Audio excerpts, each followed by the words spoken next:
Yeah, this team doesn't give up, and I appreciate that about them. We talked about that. You just never count yourselves out of a fight. So, Yeah. Surprised a little bit by the start then? yes. Yeah. Yes, unfortunate Yeah. surprise. And I was like, oh, dang it, we're not here yet. We're still not here. And so it just took us a while to kind of show up and play. Yeah. Thank you. Yeah. Appreciate it. Coach, how do you reset after a game like this? What are you hoping to do this week differently for your team?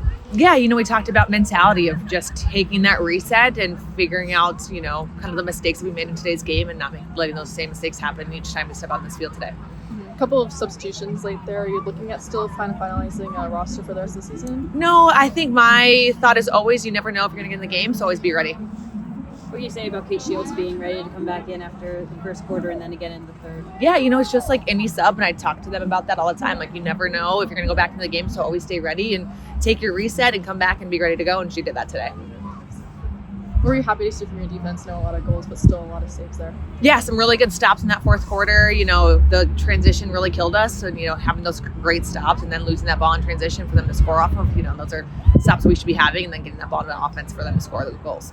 And goals from a lot of the team today. What exactly are you happy about offensively? Just finding the back of the net. We had some great looks, we had some great 1v1s, and being able to see that trend in the game and making sure that we continue to keep doing that. Can you talk a little bit more about Young's passing? She had a couple assists in this game and set up her teammates really well. Yeah, she's such a threat as a Dodger, so it's nice to see that defense have that second slide to come to her, and then her being able to find her open teammates off of that. So exactly what we were looking for. Rachel Pollock coming in the game and back end. How do you feel about that? How was her performance? Were you Yeah, impressed? she's a captain for us. She's a great leader, and her being able to just step on that field, being calm, cool, collected, knows how to find those grub goals, knows how to slip and get open. So it's really awesome to have that reliance on her when she steps on that field.